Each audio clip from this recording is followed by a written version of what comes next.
1914 was a very significant year for Oklahoma Agricultural Mechanical College. Year started off just fine, but there was a small fire in the boys' dormitory.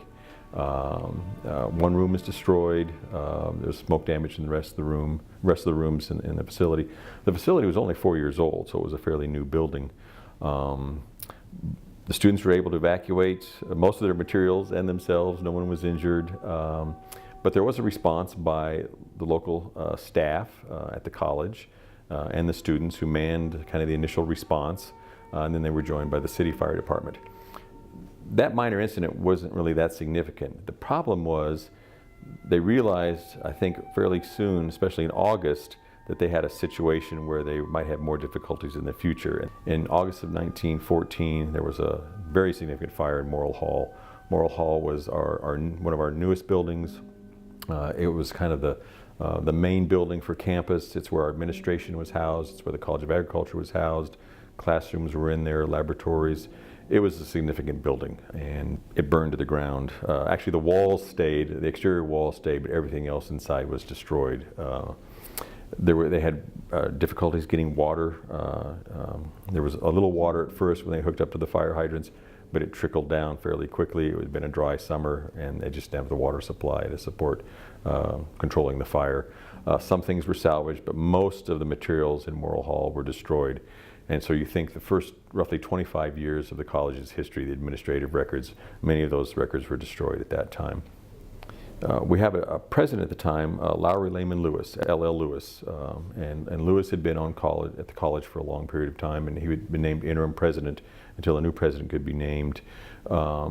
Lewis began working with the staff and some students, and we had military training, and so he got the military corps into this, into how they would respond in future fires.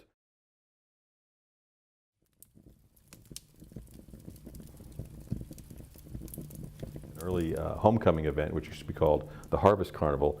It's held in October. The women's dormitory, they notice a puff of smoke coming up from the fourth floor. People are dressed in costume for the parade and for the carnival events that they were having. But the campus then rushes to the building.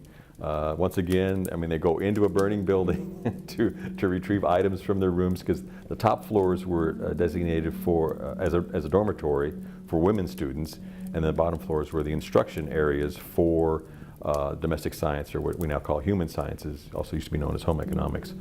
So they rush into the building, they clear out as much as they can, but much of the top floor is destroyed.